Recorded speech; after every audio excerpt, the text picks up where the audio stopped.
For years, the global defense community has pushed a consistent belief. Only the most technologically advanced and most expensive fifth-generation jets can protect national airspace.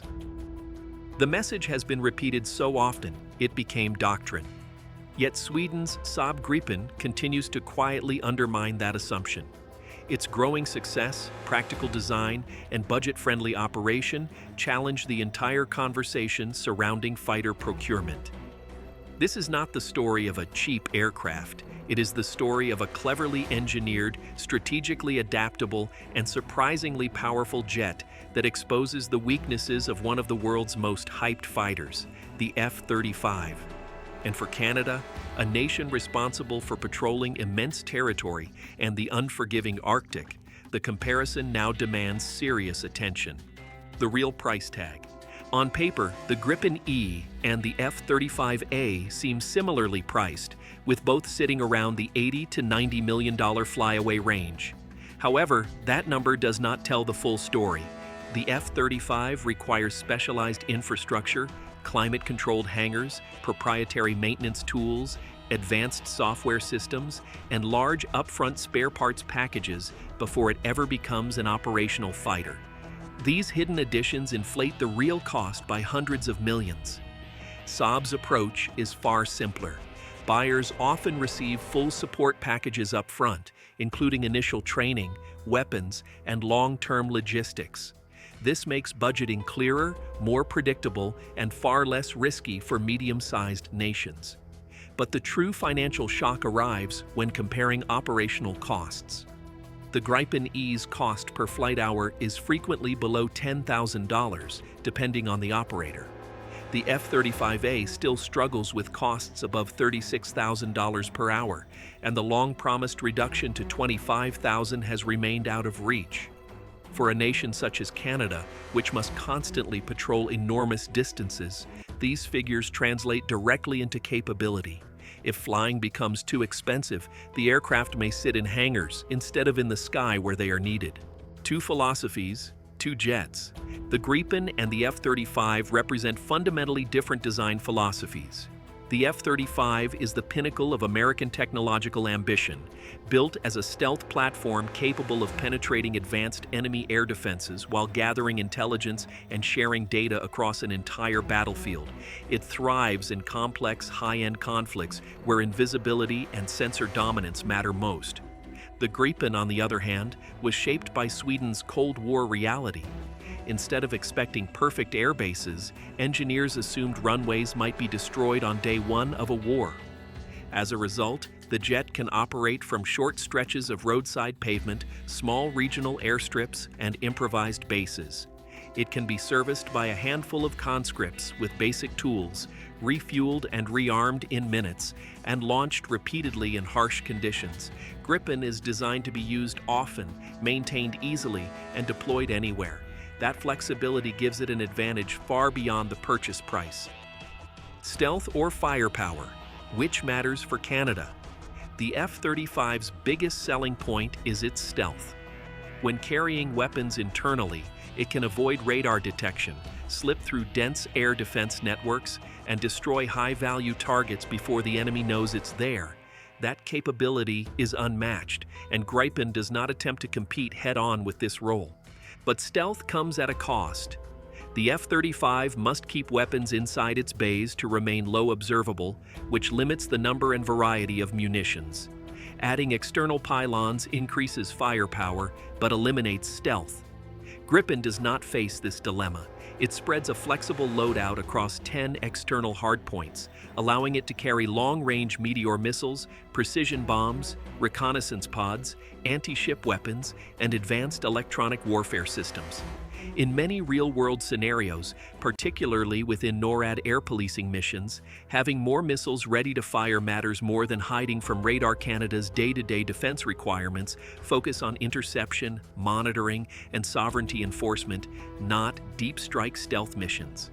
In those roles, Gripen's configuration is both practical and effective. A jet must survive the environment. Canada's northern landscape is one of the harshest military environments on Earth. temperatures plunge, infrastructure is limited, and runways are scattered across remote regions. In this environment, Gripen's strength becomes immediately obvious. It can operate from short runways, tolerate rough surfaces, and turn around quickly without specialized facilities. Its maintenance philosophy was built around cold conditions and minimal logistical support. The F-35 faces challenges in this setting. Its stealth coatings require careful handling, repairs often need climate-controlled environments, and the aircraft is tied closely to a global maintenance and diagnostic network. Accessing certain components requires proprietary tools, and any disruption to the international supply chain can ground the fleet. In short, Gripen is built to thrive in places like the Arctic, while the F-35 needs infrastructure Canada would have to expand at considerable expense. Training. Hours in the air create real pilots. A fighter jet is only as good as the pilot flying it. Real-world proficiency comes from practice, and practice requires flying. Because Gripen is dramatically cheaper per flight hour, it gives air forces the ability to keep pilots in the air frequently, building instincts and refining tactics that simulators cannot fully reproduce. While the F-35's simulator systems are among the most advanced ever built, they cannot replicate the physical feeling of G-forces, the subtle movements of the jet at the edge of its performance envelope, or the unpredictable variables of live missions. Saab and the Swedish Air Force use a balanced approach between simulation and real flight time, an approach that keeps pilot skills razor sharp. For Canada, this difference changes the entire pilot development pipeline. A Gripen fleet would allow more pilots to reach higher proficiency levels, while an F-35 fleet could limit training to preserving currency rather than building mastery. Over decades of service, that gap becomes enormous. Jobs, technology, and sovereignty.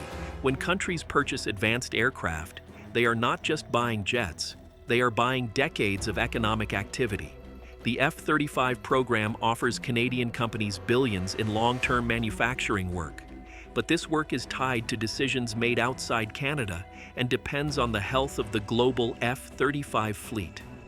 Canada participates as a supplier, not as a sovereign partner. Saab's Gripen model is different. It frequently includes meaningful technology transfer, opportunities for local assembly, integration of national software, and domestic sustainment. This could elevate Canadian aerospace companies such as Bombardier and give Canada more control over maintenance and future upgrades. The choice becomes clear: join a massive American program with limited control or build a more self-sufficient aerospace capability at home.